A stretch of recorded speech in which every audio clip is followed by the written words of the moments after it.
Hello all big பாஸ்லேருந்து evict ஆன ஸ்ருதிகா அவங்களோட interview வந்து இப்போ வெளியே வந்திருக்கு. ஸோ அவங்க என்ன சொல்கிறாங்கன்னு சொல்லிட்டு பார்க்கலாம். ஸ்ருதிகாவோட இன்டர்வியூ எடுக்கிறதுக்கு ஒரு கூட்டமே வந்து வெளியே காத்திருக்கு போல். எத்தனை சேனலில் வந்து அவங்க இன்டர்வியூ கொடுத்துருக்காங்கன்னு தெரியுமா? ஸோ எல்லார்கிட்டேயும் வந்து ரொம்ப அன்பாக தான் பேசினாங்க. நம்ம இங்கே பார்க்குற ஸ்ருதிகாவை வந்து அங்கேயும் வந்து மீடியாவில் பார்க்க முடிஞ்சுது. ஸோ ஸ்ருதிகா ரொம்பவே ஹாப்பியாக பேசினாங்க. எனக்கு இந்த அன்பு போதும், இதுக்கு மீது வேறு எதுவுமே எனக்கு தேவையில்லை அப்படின்னு சொல்கிறாங்க. ஸோ நிறைய கொஸ்டின்ஸ் வந்து ஸ்ருதிகா கிட்ட கேட்டிருந்தாங்க. எஸ்பெஷலி விபினோட கேரக்டர், அது மாதிரி சும் கரனோட இந்த லவ் ஆங்கிள் இருக்கு இல்லையா, அதை பற்றி, திக்விஜயோட எவிக்ஷன். ஸோ நம்ம டீட்டெயிலாக பார்க்கலாம் மக்களே. ஸோ ஃபஸ்ட்டு கேட்ட கேள்வி வந்து டிக்விஜயோட எவிக்ஷனை பற்றி தான் வந்து கேட்குறாங்க. ஸோ டிக்விஜய் எவிக்ஷன் வந்து நீங்கள் என்ன நினைக்கிறீங்கன்னு சொல்லும்போது, என்னோட கருத்து வந்து எப்போவுமே மாறல. நான் நினச்ச மாதிரி தான் அர்ஜுனும் சொன்னாங்க. ஸோ எனக்கும் டிக்விஜய்க்கும் வந்து இந்த எவிக்ஷனுக்கு முன்னாடி ஒரு 2 வாரத்துக்கு முன்னாடியே வந்து கொஞ்சம் பிரச்சனைகள் இருந்தது. ஸோ ஃபஸ்ட்டு நாங்கள் நல்லா தான் ஃப்ரெண்டாக இருந்தோம். அதுக்கப்புறமேட்டு எங்கள் 2 பேருக்குள்ளே வந்து நிறைய டிஸ்எக்ரிமெண்ட் வந்துடுச்சு. ஸோ நிறைய சண்டை கூட நீங்கள் பார்த்துருப்பீங்க. இந்த சல்மான் கான் எபிசோடில் கூட நானும் டிக்விஜய் வந்து ஃபைட் பண்ணிட்டு இருந்தோம். ஸோ அதனாலே வந்து எங்களுக்குள்ள ஒரு டிஸ்டன்ஸ் வந்துடுச்சு. அதுக்கப்புறமேட்டு தான் வந்து இந்த எவிக்ஷனே நடக்குது. ஸோ நான் வந்து ரேங்கிங் தான் பண்ணேன். அங்கே 8 பேர் வந்து கை தூக்குனாங்க டிக்விஜய்க்கு ஆப்போசிட்டு. ஸோ அவங்க யோசிக்கணும் இல்லையா? எஸ்பெஷலி ரஜித்லாம் வந்து பாய் பாயின்னு சொல்லிட்டு இருப்பான், அதாவது பிரதர்னு சொல்லிட்டு இருப்பான் டிக்விஜயை. ஆனால் கரெக்டாக அந்த எவிக்ஷன் டைமில் வந்து டிக்விஜய்க்கு வந்து ஓட்டு போட்டாச்சு. ஸோ அவங்க வந்து ஓட்டு போட்டதுக்கு நான் எப்படி வந்து பொறுப்பாக முடியும்? இன்னொன்று, அந்த டைமில் கடைசி டைமில் பிக் பாஸ் கேட்டாங்க மாற்றுறதுக்கு விருப்பம் இருக்கான்னு சொல்லிட்டு. ஸோ நான் வந்து ஆல்ரெடி கன்ஃபியூஸ் ஸ்டேஜில் இருந்தேன்.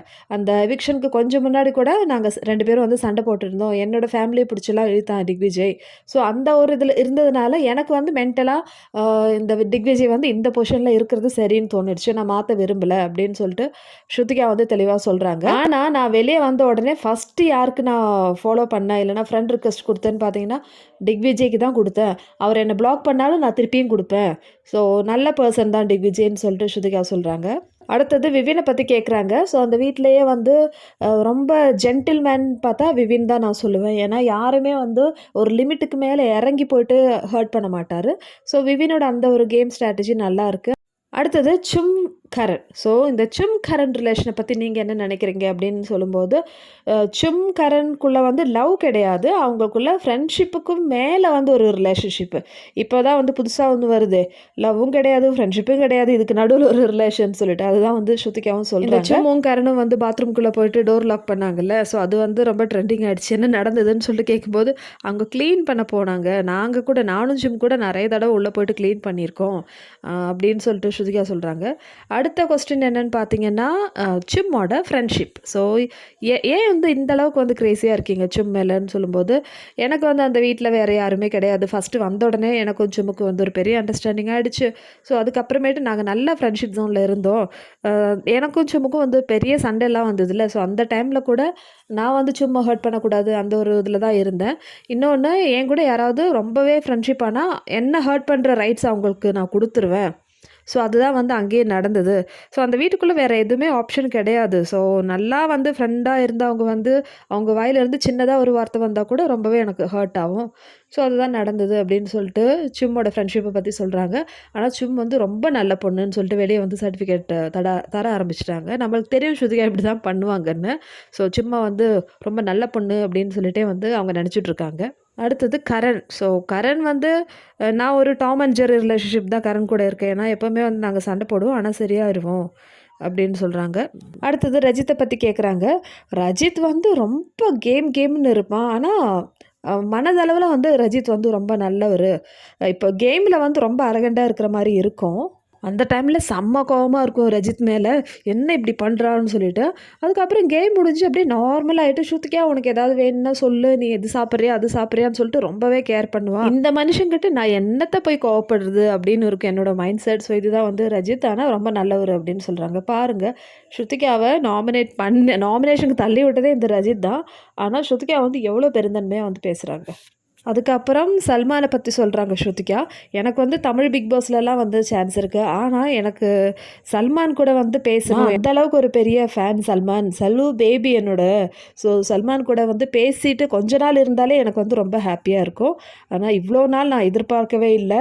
இத்தனைக்கும் சல்மான் என்கிட்ட கோவப்பட மாட்டாங்களா அப்படின்னு நிறைய தடவை நான் யோசிச்சிருக்கேன் திட்டு வாங்குறதுக்காக. ஆனால் எப்போவுமே சல்மான் என்னை கூப்பிடுறது ஸ்ருதிகா அந்த மாதிரி தான் வந்து கூப்பிடுவாங்க. என்னடா இது இவர் என்கிட்ட வந்து கோவமே பட மாட்டேன்றாரா, எனக்கு வந்து அவரோட ஆங்கிரி வந்து தெரியணும் அப்படின்னு சொல்லிட்டு நான் நினச்சிருப்பேன். சல்மானுக்காகவே வந்து நான் இந்த ஹிந்தி பிக் பாஸில் கலந்துக்கிட்டேன். இன்னொன்று இங்கே கிடைச்ச சப்போர்ட் நான் எதிர்பார்க்கவே இல்லை. நான் இந்த அளவுக்கு சப்போர்ட் கிடைக்கும்னு நான் எதிர்பார்க்கவே இல்லை. ஏன்னா என் தமிழ் ஆடியன்ஸ்க்கு தெரியும் என்னை பற்றி. ஆனால் ஹிந்தி ஆடியன்ஸ் நான் யாருன்னே கூட தெரியாது. அப்படி இருந்தும் கூட என்னை இவ்வளோ வாரங்கள் வந்து வச்சுருந்தாங்களே, அதுவே வந்து ஒரு பெரிய விஷயம். ஸோ உங்களுடைய அன்பு தான் வந்து எனக்கு முக்கியம். இதுக்கு மேலே வந்து எதுக்கு எனக்கு ட்ராஃபின்னு சொல்லிட்டு ஸ்ருதிகா சொல்கிறாங்க. என்னை யாருன்னு தெரியாத நிறைய பேர் இருக்கிறவங்க மத்தியில் வந்து நான் விளையாடி இவ்வளோ வாரம் கிட்டத்தட்ட 95 டேஸ் வரைக்கும் நான் இருந்திருக்கேன். ஸோ கப்பை விட இது வந்து பெரிய ஒரு விஷயம். என்னை ஓட் பண்ணதுக்கு, அதே மாதிரி என்னை லவ் பண்ணுறவங்களுக்கு எல்லாருக்குமே வந்து ரொம்ப பெரிய நன்றி. அதே மாதிரி என்னோடய ஹேட்டர்ஸ்கிட்டையும் நான் வந்து சொல்ல விரும்புகிற ஒரு விஷயம், என்னைக்காவது ஒரு நாள் இதுதான் நான் சொல்லிட்டு நீங்கள் என்னை புரிஞ்சுப்பீங்கன்னு ஒரு நம்பிக்கை இருக்குதுன்னு சொல்லிட்டு ஸ்ருதிகா செம்ம சூப்பராக இன்டர்வியூ கொடுத்துருக்காங்க. அடுத்தது ஸ்ருதிகா கிட்ட சொல்கிறாங்க, வீட்டில் இருக்கிறவங்க சில பேரோட ஹேஷ்டாக் சொல்லுங்கள், நீங்களே சொல்லுங்கன்னு சொல்லிட்டு. ஸோ விவின்க்கு வந்து ஹேஷ்டாக் ஜென்டில்மேன், அதே மாதிரி சிம்முக்கு வந்து ஃப்ரெண்ட்ஷிப்பாக, கரனுக்கு வந்து டாம் அண்ட் ஜெர்ரி, ஏன்னா நாங்கள் 2 பேரும் அப்படி தான் இருப்போம். அடுத்தது ஷில்பாவுக்கு வந்து மீட்டின், அதாவது ரொம்ப ஸ்வீட்டாக இருக்கிறவங்க அப்படின்னு சொல்லிட்டு, ஓவர் ஸ்வீட்டு திகட்டுன்னு சொல்லுவாங்கள்ல, அந்த ஒரு மீனிங்கில் சொல்கிறாங்க. அடுத்தது ஈஷா ஆலிஸ்க்கு தான் வந்து செம்ம இது. ஏன்னா சிண்ட்ரெல்லா சிஸ்டர்ஸ்னால் அந்த 2 ஈவில் சிஸ்டர்ஸ் இருப்பாங்க இல்லையா, ஸ்டெப்பம்மோட. ஸோ அதுதான். ஆனால் நான் அந்த ஒரு மீனிங்கில் சொல்ல, அவங்க நல்லா ட்ரெஸ் பண்ணால் 2 பேரும் வந்து பொழுது பேசுவாங்க, அதை பற்றி சொல்கிறேன். அடுத்தது டிக்விஜய்க்கு வந்து சாரி ஹேஷ்டாக். நெக்ஸ்ட்டு கஷிஷ்க்கு வந்து ஐயோ 10 ஸ்டெப் பேக். ஏன்னா அந்த வீட்டில் கஷிஷ் கிட்ட மட்டும்தான் எனக்கு பேசுகிறதுக்கு அவ்வளோ பயமாக இருந்தது. இந்த பொண்ணு நார்மலாக பேசும்போதே வந்து என்னடா அது இந்த பொண்ணு இப்படியெல்லாம் பேசுகிறா அந்த மாதிரி இருக்கும். ஸோ கஷிஷ்னாலே வந்து பயம்தான் அப்படின்னு சொல்கிறாங்க. அடுத்தது சஹாத்துக்கு வந்து ட்ராமா. நான் என்ன சொல்லியிருக்கேன் என்னோட வீடியோவில், இந்த பொண்ணு பேசும்போதே ட்ராமா பண்ணுற மாதிரி தான் இருக்குன்னு சொன்னாலே அதே தான் ஸ்ருதிகாவும் சொல்கிறாங்க. அடுத்தது அவினாஷ்க்கு வந்து புல்லிங், சூப்பர் ஹேஷ்டாக் இது. அடுத்தது இந்த யாமினி வந்து ஸ்ருதிகாவா ஜிகர், அதாவது பெரிய ஒரு பாம்பு அப்படின்னு சொன்னாங்கல்ல. ஸோ அதை பற்றி நீங்கள் என்ன நினைக்கிறீங்கன்னு கேட்கும்போது, யாமினியை வந்து என் கூட நல்லா தான் பழகியிருக்காங்க. ஸோ சாஹத்தும் யாமினியும் நல்ல ஒரு ரிலேஷன் இருக்குது. அதே மாதிரி என்கிட்டயும் வந்து யாமினி நல்லா தான் பேசியிருக்காங்க. ரொம்ப ஒரு குஷியான பொண்ணு அவள். ஆனால் ஏன் வந்து அந்த அளவுக்கெல்லாம் வந்து என்ன சொன்னான்னு புரியலை அப்படின்னு சொல்கிறாங்க. ஸோ இந்த மாதிரி நிறைய எல்லா கொஸ்டின்ஸ்க்கும் வந்து ஸ்ருதிகா ஆன்சர் பண்ணுறாங்க. யூஸ்வலாக ஒரு கண்டஸ்டண்ட்டு வெளியே போனால் அவங்க வந்து வீட்டில் இருக்கிறவங்கள நெகட்டிவாக தான் சொல்லுவாங்க. அந்த ரிவெஞ்ச் வந்து அப்படியே கேரி ஃபார்வர்ட் ஆகும். ஆனால் நம்ம ஸ்ருதிகா வந்து எல்லாமே விட்டுட்டாங்க. எல்லாரை பற்றி வந்து நல்லதாக வந்து பேசுகிறாங்க. அட்லீஸ்ட் இதை பார்த்தாவது இந்த ஹிந்தி ஆடியன்ஸ் ஸ்ருதியா மேலே வச்சிருக்கிற ஒப்பீனியன் இருக்கு இல்லையா, அது சேஞ்ச் பண்ணிட்டோம். ஏன்னா ஸ்ருதிகா வந்து பை நேச்சுரல் எல்லாருமே வந்து லவ் பண்ணுற ஒரு பொண்ணு, ரொம்ப ஆக்டிவான ஒரு பொண்ணு. அவங்க இப்போ வெளியே எப்படி பேசுகிறாங்களோ அதே மாதிரி தான் வந்து பிக் பாஸ்க்குள்ளேயே இருந்தாங்க. ஆனால் அங்கே நடக்கிற விஷயங்களுக்கு ரியாக்ட் பண்ணாமல் இருக்க முடியாது ஆக்சுவலி. ஸோ அதுதான் நடந்தது மக்களே. ஸோ ரொம்ப ஹாப்பி நம்ம ஸ்ருதிகா வெளியே வந்து இவ்வளோ ஹாப்பியாக இருக்காங்களே, அது பார்க்கறதுக்கு நம்மளுக்கு ஹாப்பியாக இருக்குது.